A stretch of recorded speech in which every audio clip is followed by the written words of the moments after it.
Good morning students, welcome to my YouTube channel. आज आम Harappa civilisation important 50 MCQ आलोचना करिया। जो मैंने भी चैनल नुआ अच्छा चैनल को सब्सक्राइब करूँ और चैनल को शेयर करूँ। ठीक अच्छे। आम पूर्व भिडियो कौन पढ़ते? पूर्व भिडियो पढ़ते इंदुस वैली बा हरप्पा सिविलाइजेशन डिटेल्स आम पढ़ी origin extent and major sites आउ सेटलमेंट पैटर्न सब डिटेल्स पढ़ी। ठीक अच्छे। आज आम तार एमसीक्यू गुड़ा सब देखा इंपोर्टेंट जो एमसीक्यू से सब डिटेल्स आलोचना करिया। ठीक अच्छे। तापर नेक्स्ट वीडियो आम आलोचना करिया वैदिक एंड लेटर वैदिक पीरियड। ठीक अच्छे।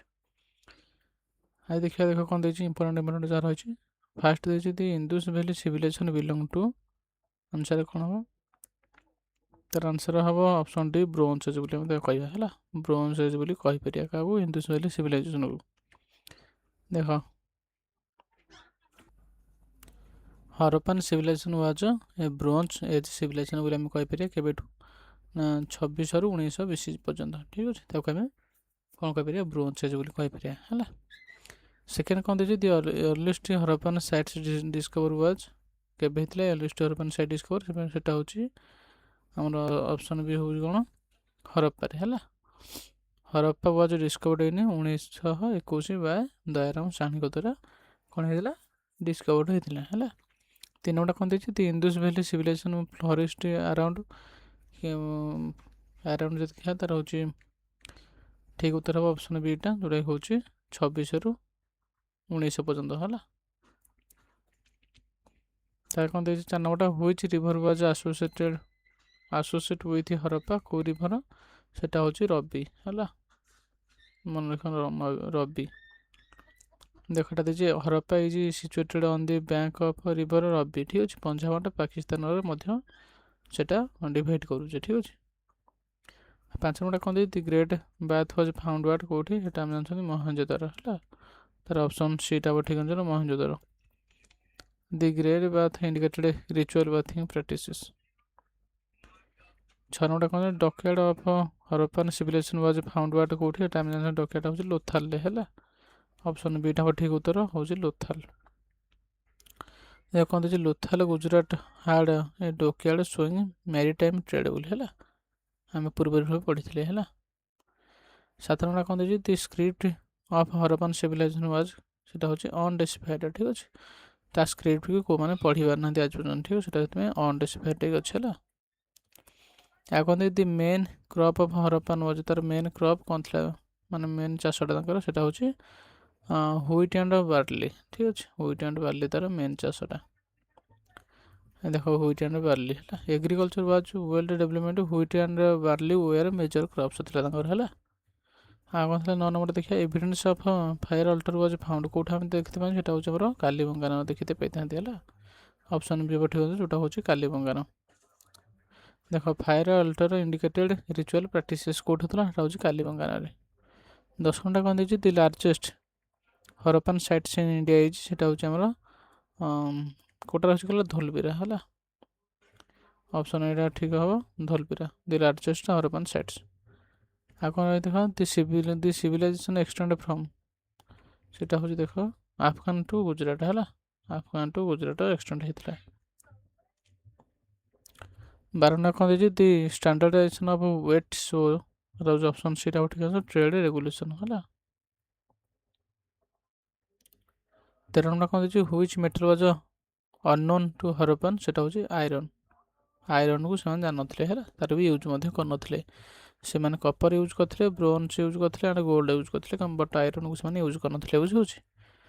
आउ 14 नंबर कौन देखिए the city known for water conversation system सेटा हूँ कौटा था कहला धोलबीरा है ऑप्शन बी हम ठीक आंसर धोलबीरा वाटर सिस्टम में फेमस था। देख आंसर हम B Dholavira. Dholavira had advance water reservoir. ठीक अच्छे। 15 नंबर कौन seal were mainly made of सेटा आमर कौन ना स्टेटाइट है देख स्टेटाइट। ओके। 16 नंबर कौन देखिए famous dancing girl statue was found out कौटू आम पाई था dancing girl famous dancing girl bronze बनाई तार ऑप्शन बी हम ठीक होता जोटा हूँ मोहनजोदारो पाई था फेमस डांसिंग गर्ल कौन बनाई ना हाँ ब्रोंज है ब्रोंज है। 17 ନମ୍ବର କ'ଣ ଦେଇଛି the priest king statue was found at, ସେଇଟା ହେଉଛି ଅପସନ୍ ଏହା ହେବ ଠିକ୍ ଉତ୍ତର, ଯେଉଁଟା ହେଉଛି ମହେଞ୍ଜୋଦାରୋରେ ହେଲା। 18 ନମ୍ବର କ'ଣ ଦେଇଛି Harappan house were made of murder ହେଲା, ସରି ମର୍ଡର ନୁହେଁ ତାର ଏଟା ହେଲା, ସେଟା ହେବ କେଉଁ ଅପସନ୍, ସେଇଟା ହେବ ଠିକ୍ ବେକ୍ସ ବ୍ରିକ୍ସ ହେଲା ବା ପୋଡ଼ା ଇଟାରେ। 19 ନମ୍ବର କ'ଣ ଦେଇଛି streets of Harappan cities were, ହେଉଛି ଅପସନ୍ ସେଇଟା ହେବ ଠିକ୍, ଯେଉଁଟା ହେଉଛି ଗ୍ରିଡ୍ ପ୍ୟାଟର୍ନସ୍ ହେଲା। 20 ନମ୍ବର କ'ଣ ଦେଇଛି which animal was not known of Harappan, ସେଇଟା ହେଉଛି ଆମର ହର୍ସକୁ ସେମାନେ ଜାଣିନଥିଲେ ହେଲା, ଅନନୋନ୍ ଥିଲା ତାଙ୍କ ପାଇଁ, ଅଜଣା ଥିଲା ହର୍ସଟା। 21 ନମ୍ବରଟା କ'ଣ ଦେଇଛି evidence of rice cultivator in Harappan civilization was found at, କେଉଁଠି ଆମେ ରାଇସ୍ର ସେମାନେ କଲ୍ଟିଭେଟ୍ କରନ୍ତି ବୋଲି ଆମେ କେଉଁ ସାଇଟ୍ରୁ ଜାଣିଥିଲେ, ସେଇଟା ହେଉଛି ସାଧାରଣତଃ କେଉଁଥିରେ କର ଲୋଥାଲରେ ହେଲା, ଅପସନ୍ ସି ଆଉ ଠିକ୍ ଅଛି, ଯେଉଁଟା ହେଉଛି ଲୋଥାଲ। ସେଠି ଲୋଥାଲ ସାଇଡ଼୍ରେ କ'ଣ କରୁଥିଲେ ନା ତାଙ୍କେ ରାଇସ୍କୁ କଲ୍ଟିଭେଟ୍ କରୁଥିଲେ ବୋଲି କୁହାଯାଇଛି ହେଲା, ପ୍ରମାଣ ମିଳିଛି ତାର। 22 ନମ୍ବର ଦେଖିବା the main female deity worship Harappan was ସେ କିଏ, ସେଇଟା ହେଉଛି ମଦର ଗଣେଶ ହେଲା, ମଦର ଗଡେସକୁ ସେ ପୂଜା କରୁଥିଲେ। The Pashupati seal is associated with, ସେଇଟା ହେଉଛି ଅପସନ୍ ସି ହେବ ଠିକ୍ ଅଛି, ଯେଉଁଟା ହେଉଛି ପ୍ରୋଟୋସିପ୍ ୱାର୍ସିପ୍ ହେଲା। 24 ନମ୍ବର କ'ଣ ଦେଇଛି common burial practice of Harappan was, ସେଇଟା ହେଉଛି ଅପସନ୍ ସି ହେବ ଠିକ୍ ଉତ୍ତର, ଯେଉଁଟା ଅପସନ୍ ବି ହେବ ଠିକ୍ ଉତ୍ତର, ଯେଉଁଟା ହେଉଛି ଏକ୍ସଟେଣ୍ଡେଡ୍ ଇନ୍ ହ୍ୟୁମାନେସନ୍, ଠିକ୍ ଅଛି। 25 ନମ୍ବର କ'ଣ ଦେଇଛି internal trade in Harappan civilisation mainly used, ସେମାନେ ରିଭର ରୁଟ୍ ମଧ୍ୟ ୟୁଜ୍ କରୁଥିଲେ ବୋଲି କୁହାଯାଇଛି ହେଲା, ଏଇଟା ରିଭର ରୁଟ୍। 26 ନମ୍ବରଟା କ'ଣ ଦେଇଛି ନା ହରପ୍ପାନ୍ ଟ୍ରେଡ୍ ୱିଥ୍ ମେସୋପୋଟାମିଆ ହେଲା, ଦେଖ ମେସୋପୋଟାମିଆ ଦେଇଛି। 27 ନମ୍ବର କ'ଣ ଦେଇଛି ଦି ଇନ୍ଦୁସ୍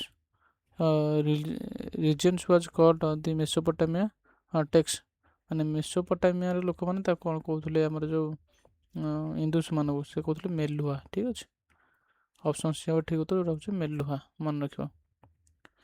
28 ନମ୍ବରଟା କ'ଣ ଦେଇଛି which craft was highly developed in Harappan city, ସେଇଟା ହେଉଛି ବିଡ୍ ମେକିଂରେ, ବୁଝୁଛି ବିଡ୍ ମେକିଂରେ ସେ ବହୁତ ଆଗରେ ଥିଲା ବୋଲି କୁହାଯାଇଛି ହରପ୍ପାନ୍ ହେଲା। 29 ନମ୍ବର କ'ଣ ଦେଇଛି ନା terracotta toy found at site syndicate, ସେଇଟା ହେଉଛି ଅପସନ୍ ସି ଠିକ୍ ହେବ, ଯେଉଁଟା ହେଉଛି ଲେଜର୍ ଆଣ୍ଡ ସୋସିଆଲ୍ ଲାଇଫ୍ ହେଲା। 30 ନମ୍ବରଟା କ'ଣ ଦେଇଛି ଲାର୍ଜ ଗ୍ରାନେରୀ ୱେର୍ ଡିସ୍କଭର୍ଡ ଆଟ୍, କେଉଁଠି ସେଇଟା ଆମେ ଜାଣିଛନ୍ତି ହରପ୍ପାରେ ହେଲା, ପଢ଼ିଥିଲେ ମଧ୍ୟ ଆମେ ପୂର୍ବ ଭିଡ଼ିଓରେ। 31 ନମ୍ବରଟା କ'ଣ ଦେଇଛି the citadel area of Harappan cities was mainly used for, ସେମାନେ କେଉଁଥିପାଇଁ ୟୁଜ୍ କରୁଥିଲେ ସାଧାରଣତଃ, ସେଇଟା ହେଉଛି ଆଡ଼ମିନିଷ୍ଟ୍ରେଟିଭ୍ ଆଣ୍ଡ ରିଚୁଆଲ୍ ପାଇଁ ସେମାନେ ଇଏ କରୁଥିଲେ ହେଲା, ଦେଖ ଆଡ଼ମିନିଷ୍ଟ୍ରେଟିଭ୍ ଆଣ୍ଡ ରିଚୁଆଲ୍ ପାଇଁ ସେଇଟା ୟୁଜ୍ କରୁଥିଲେ। 32 ନମ୍ବରଟା କ'ଣ ଦେଇଛି the drainage system of Harappan cities indicated, ସେଇଟା ହେଉଛି କେଉଁଥିରେ ନା ଏଇଟା ହେଉଛି ଉର୍ବାନ୍ ସାନିଟେସନ୍ ପ୍ଲାନିଂ ହେଲା, ଦେଖ ଉର୍ବାନ୍ ସାନିଟାରୀ ପ୍ଲାନିଂ। 33 ନମ୍ବରଟା କ'ଣ ଦେଇଛି which structure is absence in Harappan civilisation, ସେଇଟା ହେଉଛି ଆମର କ'ଣ ହେଉଛି ଗଲା ଏଇଟା ମାସିଭ୍ ଟେମ୍ପଲ୍ସ ହେଲା। 34 ନମ୍ବରଟା ଦେଖିଲେ କ'ଣ ଦେଇଛି ନା Harappan political system shows absence of, ସେଇଟା ହେଉଛି ଆମର କ'ଣ କଲ କ୍ଲିଅର୍ କିଙ୍ଗସିପ୍ ଏଭିଡେନ୍ସ ହେଲା, ସେଥିରେ କୌଣସି ପ୍ରକାର କିଙ୍ଗର ଏଭିଡେନ୍ସ ନାହିଁ ବୋଲି କୁହାଯାଇଛି। 35 ନମ୍ବର କ'ଣ ଦେଇଛି major port town of Harappan was, ସେଇଟା ହେଉଛି ଅପସନ୍ ସି ଠିକ୍ ହେବା ଅନୁସାରେ ଯେଉଁଟା ହେଉଛି ଲୋଥାଲ ହେଲା, ସେଇଟା ବହୁତ ଗୁଡ଼ା ପୋର୍ଟ ପାଇଥାନ୍ତେ ପୋର୍ଟ ଟାଉନ୍ ହେଲା। 36 ନମ୍ବର କ'ଣ ଦେଇଛି ଦି ଡିକ୍ଲାଇନ୍ ଅଫ୍ ହରପ୍ପାନ୍ ସିଭିଲାଇଜେସନ୍ ବିଜ୍ଞାନ ଆରାଉଣ୍ଡ, ସେ କେବେ ନା 1920 ବେଳକୁ ହେଲା, 1920 ବେଳକୁ ତାର କ'ଣ ଡିକ୍ଲାଇନ୍ ହେଇଯାଇଥିଲା। 37 ନମ୍ବର କ'ଣ ଦେଇଛି ନା climate change theory suggest decline due to କ'ଣ, ସେଇଟା ଆମର ଡ୍ରଟ୍ କଣ୍ଡିସନ୍ସ ହେଲା। 38 ନମ୍ବରଟା କ'ଣ ଦେଇଛି the drying of which river contribute to decline, ସେଇଟା ହେଉଛି ଘାଗର ହକରା ହେଲା, କୁହାହେଉଥିଲା ଯେ ଘାଗରା ହକରା ଶୁଖିଗଲା ବୋଲି ତାଙ୍କର ଡିକ୍ଲାଇନ୍ ହେଇଥିଲା ବୋଲି ହରପ୍ପାର ହେଲା କୁହାହେଇଛି, ବଟ୍ ତା ରିଏଲ୍ ଫ୍ୟାକ୍ଟ କ'ଣ କେହି ବି ଆଜି ପର୍ଯ୍ୟନ୍ତ ଜାଣିନାହାନ୍ତି। 39 ନମ୍ବରଟା କ'ଣ ଦେଇଛି Aryan invasion theory of decline is, କିଛି ଲୋକ ମଧ୍ୟ କହୁଥିଲେ ଆରିଆନ୍ ମାନେ ଆସିକି ସେମାନଙ୍କୁ ଆକ୍ରମଣ କରିଥିଲେ ବୋଲି ହେଲା, କ'ଣ ସେଇଟା ଲାର୍ଜରେ ରିଜେକ୍ଟେଡ୍ ଟୁଡେ ହେଲା, ସେଇଟା ରିଜେକ୍ଟେଡ୍ ବୋଲି କହୁଛନ୍ତି ଆଜିକାଲି ହେଲା, the Harappan economy was mainly based on ସେଟା ହେଉଛି ଏଗ୍ରିକଲଚର ଆଣ୍ଡ ଟ୍ରେଡ଼ରେ ସେ ବେସ୍ କରୁଥିଲେ ହେଲା ତାଙ୍କର ବେସ୍ ଥିଲା ଏଗ୍ରିକଲଚର ଆଣ୍ଡ ଟ୍ରେଡ଼। 41 ନମ୍ବରଟା କ'ଣ ଦେଇଛି 41 ନମ୍ବର ଦେଇଛି ଦି ଇଣ୍ଡସ୍ ସିଭିଲାଇଜେସନ ରିପ୍ରେଜେଣ୍ଟେଡ୍ ଇଣ୍ଡିଆ କ'ଣ ଦେଇଛି ନା ଏଟା ଫାଷ୍ଟ ଉର୍ବାନାଇଜେସନ ହେଲା। 42 ନମ୍ବରଟା କ'ଣ ଦେଇଛି ହରପ୍ପା ସିଟିଜ୍ ୱେୟାର କ'ଣ ହେଲା କେୟାରଫୁଲି ପ୍ଲାନିଂ ହେଲା ସେ ବହୁତ ପ୍ଲାନିଂରେ କରିଥିଲେ ତାଙ୍କର ସଭ୍ୟତାକୁ ହେଲା। ଆଉ କ'ଣ ହେଲା 43ରେ the Harappa script was generally written କେଉଁଥିରେ କହିଲ ରାଇଟ୍ରୁ ଲେଫ୍ଟକୁ ତାକୁ ରିଟର୍ନ କରିଥିଲେ ହେଲା। ରାଇଟ୍ରୁ ଦେଖ ଏମିତି ଏଇଠୁ ରାଇଟ୍ରୁ ଲେଫ୍ଟକୁ ଆମେ ଲେଖୁଛନ୍ତି କ'ଣ ଲେଫ୍ଟ ଟୁ ରାଇଟ୍ ନୁହେଁ କି ଆମେ ଏମିତି ଲେଖୁଛନ୍ତି ସେମାନେ କିନ୍ତୁ ରାଇଟ୍ ଟୁ ଲେଫ୍ଟ ଲେଖୁଥିଲେ। 44 ନମ୍ବରଟା କ'ଣ ଦେଇଛି Harappan weight system followed option B ହେବ ଠିକ୍ ଯେଉଁଟା ବାଇନାରୀ ସିଷ୍ଟମ୍ ହେଲା। 45 ନମ୍ବରଟା କ'ଣ ଦେଇଛି 45 ନମ୍ବର ରାକ୍ଷୀଗଡ଼ି ଇଜ୍ ଲୋକେଟେଡ୍ ଇନ୍ ରାକ୍ଷୀଗଡ଼ି କେଉଁଠି ଲୋକେଟେଡ୍ ଅଛି ସେଟା ହେଉଛି ଅପସନ୍ ବି ହେବ ଠିକ୍ ଯେଉଁଟା ହେଉଛି ହରିୟାଣା। 46 ନମ୍ବରଟା କ'ଣ ଦେଇଛି ଧୋଲବିରା ଇଜ୍ ଲୋକେଟେଡ୍ ଇନ୍ ଧୋଲବିରା କେଉଁଠି ଲୋକେଟେଡ୍ ଅଛି ସେଟା ହେଉଛି ଗୁଜୁରାଟରେ ହେଲା। 47 ନମ୍ବରଟା କ'ଣ ଦେଇଛି Harappa is situated in present day Harappa ଏବେ କେଉଁଠି ସିଚୁଏଟେଡ୍ ଅଛି ପ୍ରେଜେଣ୍ଟରେ ସେଟା ହେଉଛି ପାକିସ୍ତାନରେ ହେଲା। ଅପସନ୍ ସି ହେବ ଠିକ୍ ଯେଉଁଟା ହେଉଛି ପାକିସ୍ତାନ। 48 ନମ୍ବରଟା କ'ଣ ଦେଇଛି ମହେଞ୍ଜୋଦାରୋ ଇଜ୍ ଲୋକେଟେଡ୍ ମହେଞ୍ଜୋଦାରୋ କେଉଁଠି ଲୋକେଟେଡ୍ ଏବେ ଅଛି ସେଟା ହେଉଛି ଆମର କେଉଁଠି ସିନ୍ଧ ରିଜିଅନରେ ହେଲା। 49 ନମ୍ବରଟା କ'ଣ ଦେଇଛି the most common animal depicted on seal ହେଇଛି ସେଟା ହେଉଛି ଆମର ୟୁନିକର୍ଣ୍ଣଟା ଜେନେରାଲି ସବୁ ଯେଉଁ ଆମର ପଇସା ସେମାନେ ବନାଉଥିଲେ ସେଇ ପଇସାରେ ତା ଫଟୋଟାକୁ ମାରୁଥିଲେ ୟୁନିକର୍ଣ୍ଣର ହେଲା ଚିତ୍ରଟାକୁ ବନାଉଥିଲେ। 50 ନମ୍ବରଟା ଦେଇଛି the nature of Harappan polity is believed to the କେଉଁଥିରେ ସେମାନେ ବିଲିଭ୍ କରୁଥିଲେ ସାଧାରଣତଃ ସେଟା ହେଉଛି ଆମର କର୍ପୋରେଟ୍ ଅର ଓଲିଗାର୍ଚିକ୍ ରୁଲ୍ ହେଲା। ସେଟା ଆମର ସିଟା ହେବ ଠିକ୍ ଉତ୍ତର ହେଲା। ଆଜି ଆମେ 50ଟି ଇମ୍ପୋର୍ଟାଣ୍ଟ MCQ ଆଲୋଚନା କଲେ ଆଉ ନେକ୍ସଟ ଭିଡ଼ିଓରେ ମଧ୍ୟ 50ଟା ଆମେ ଆଲୋଚନା କରିବା ଯାହାକି ଏକ୍ଜାମ୍ ପାଇଁ ବହୁତ ହେଲ୍ପଫୁଲ୍ ହେଇପାରିବ ଠିକ୍ ଅଛି। ଆଉ ଯେଉଁମାନେ ବି ଚ୍ୟାନେଲରେ ନୂଆ ସବସ୍କ୍ରାଇବ୍ କରିବ ପ୍ଲସ୍ ମୁଁ ହ୍ୱାଟ୍ସଆପ୍ ଲିଙ୍କ୍ ଦେଇଦେବି ସେଠି ଜଏନ୍ ହେଇପାରିବ ହ୍ୱାଟ୍ସଆପ୍ ଗ୍ରୁପ୍ରେ ହେଲା। Thank you.